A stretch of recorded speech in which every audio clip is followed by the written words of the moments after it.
Friends, मैं योगेश पाल आपका स्वागत करता हूं। दोस्तों, आज हम बात करेंगे केस के बारे में। ये बहुत ही इंपॉर्टेंट टॉपिक है और कोई भी सेंटेंस आप लिखते हैं या कोई भी टेंस आप सीखते हैं, एक्टिव वॉइस या पैसिव नरेशन, कुछ भी आप सीखते हैं तो इसमें केस का यूज होता ही है और काफ़ी इंपॉर्टेंट ये टॉपिक है और इसको समझना हमें बहुत ज़रूरी है। तो आज चलिए हम इसी के बारे में समझेंगे, केस क्या होता है, कितने टाइप होते हैं। तो देखिए, केस को हम हिंदी में कारक कहते हैं। जैसे हिंदी में होते हैं ना, कर्ता ने, कर्म को, करण से, इस तरह से 8 कारक, ऐसे ही इंग्लिश में केस होते हैं। इंग्लिश में 4 टाइप होते हैं। तो देखिए, सबसे पहले जो होता है फर्स्ट, जिसे कहते हैं सब्जेक्टिव केस। क्या कहते हैं? Subjective case. इसको नॉमिनेटिव केस भी कहा जाता है, तो हम दोनों लिख लेंगे जिससे कि पता चले, सब्जेक्टिव केस या नॉमिनेटिव केस। ठीक है। सेकंड होता है objective case.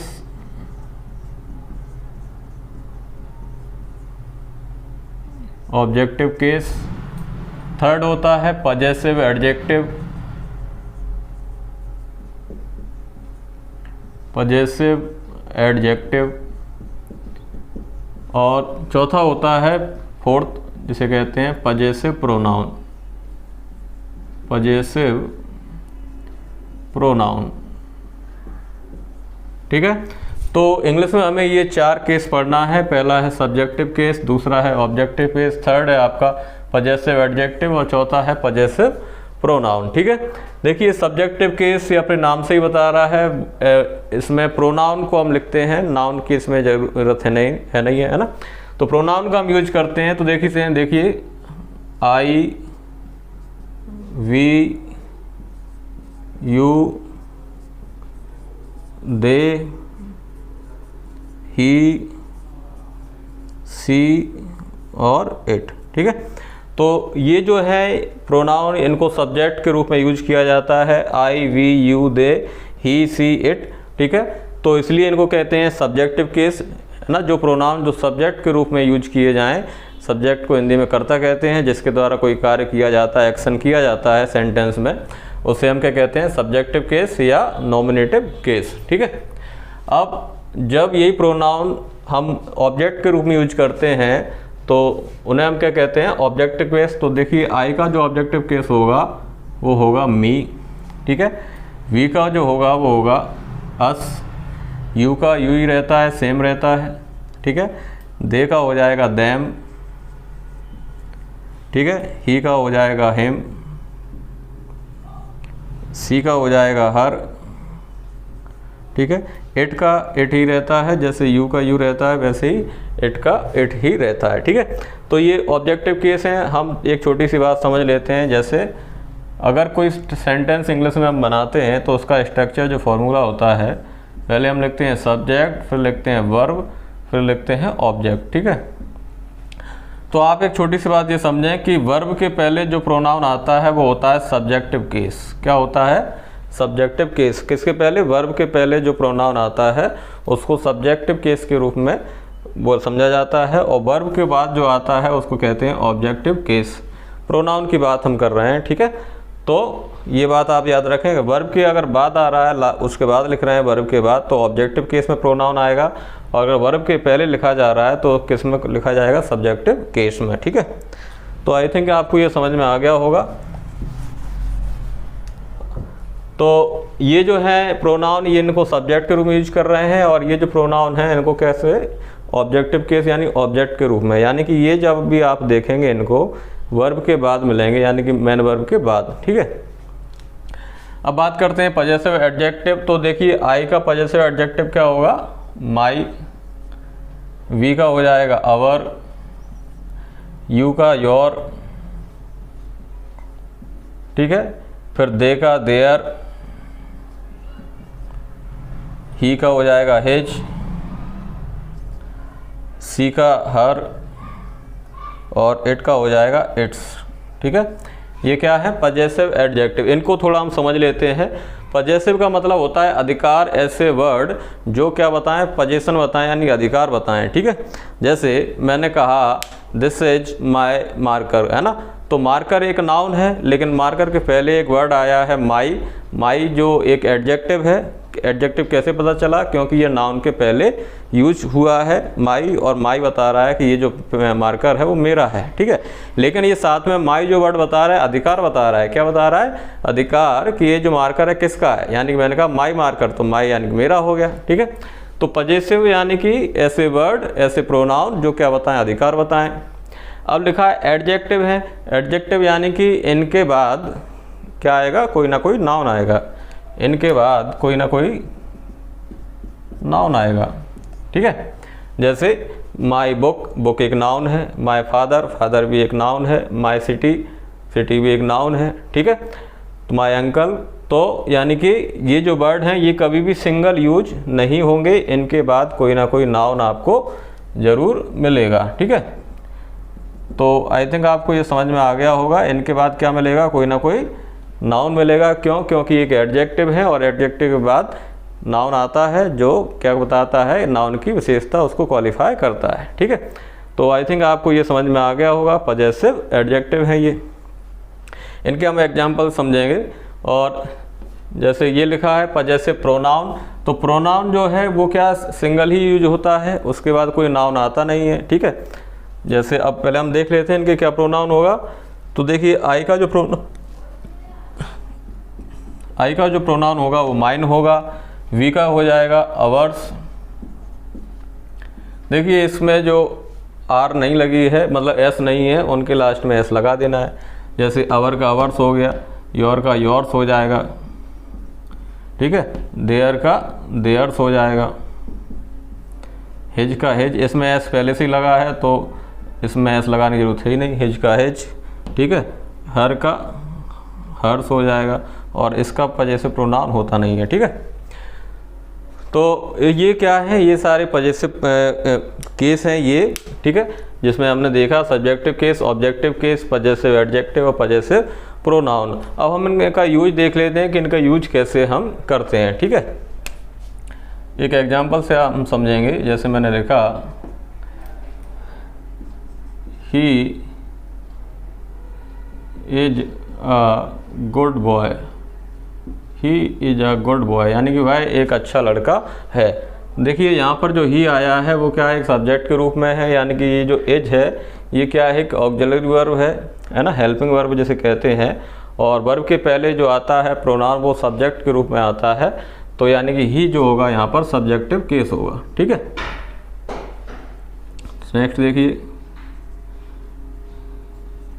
He loves me, he loves me, ठीक है।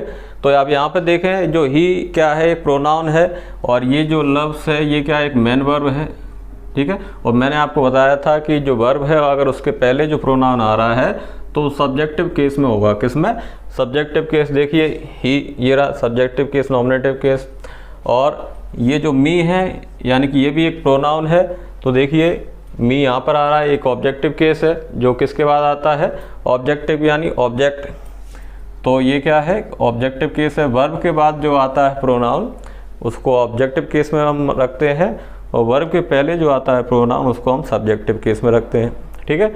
तो आई थिंक आपको दो चीज़ें समझ में आ गई होंगी कि सब्जेक्टिव केस सब्जेक्ट के रूप में यूज होता है, ऑब्जेक्टिव केस ऑब्जेक्ट के रूप में। ऑब्जेक्ट आता है वर्ब के बाद, सब्जेक्ट आता है वर्ब के पहले, ठीक है। एक और देख लेते हैं, जैसे I love my country, I love my country, ठीक है। तो यहाँ पर देखिए दो प्रोनाउन आए हैं, एक आया है आई और दूसरा आया है माई, ठीक है। तो आई जो होता है ये देखिए, ये लव जो है ये क्या है, एक वर्ब है, और मैंने कहा वर्ब के पहले जो प्रोनाउन आता है वो रहता है सब्जेक्टिव केस में, ठीक है। और वर्ब के बाद जो आता है वो आता है ऑब्जेक्टिव केस। लेकिन यहाँ पर जो माई है वो क्या आया है, एक एडजेक्टिव के रूप में आया है, क्योंकि यहाँ पे जो कंट्री है वो क्या है, एक नाउन है।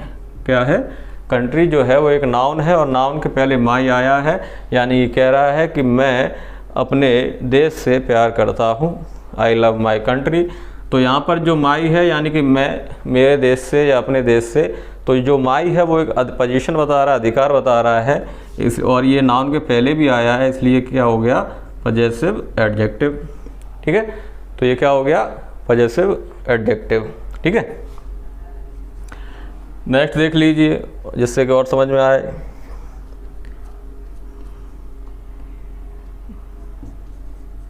दे go to their village, they go to their village यानी कि वे अपने गांव जाते हैं।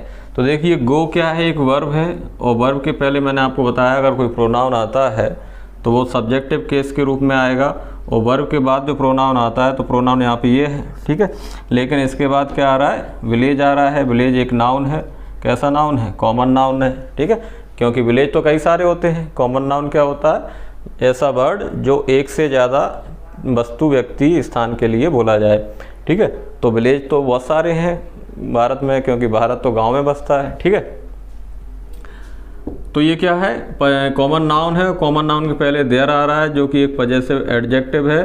एडजेक्टिव क्या होते हैं, जो नाउन की विशेषता बताएं, नाउन के पहले आए, और ये पजेशन भी बता रहा है कि वे अपने गांव जाते हैं या वे उनके गांव जाते हैं, ठीक है। तो यहाँ पर जो देयर वर्ड है वो एक पजेसिव एडजेक्टिव है जो कि अधिकार बता रहा है और नाउन की विशेषता बता रहा है कि अपने गांव, ठीक है। नेक्स्ट देख लीजिए। तो आई थिंक आपको ये पजेसिव एडजेक्टिव भी समझ में आ गया होगा, क्योंकि इसके बाद कोई ना कोई नाउन जरूर आता है। जैसे कि ये माई है, माई के बाद नाउन आया है, देयर है, इसके बाद भी क्या आया है, नाउन आया है। देखिए ये देयर है ना, पजेसिव एडजेक्टिव, और इसके बाद कोई ना कोई नाउन आएगा, ठीक है। एक और लिखें, जैसे मैं आपको बताऊं,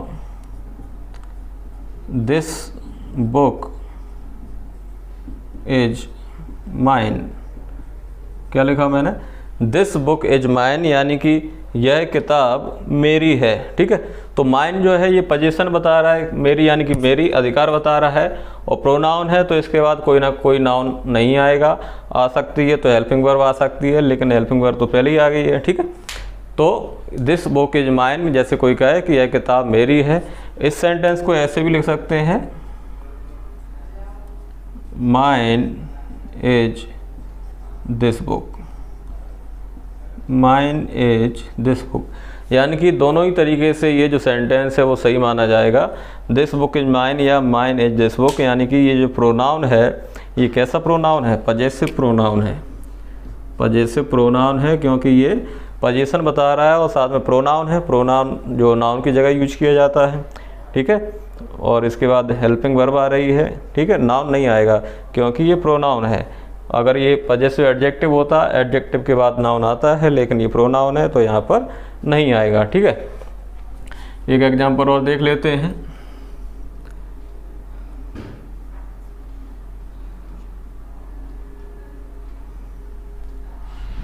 जैसे मैंने लिखा, this village is ours, this village is ours, यानी कि यह गांव हमारा है, यह गांव हमारा है, ठीक है।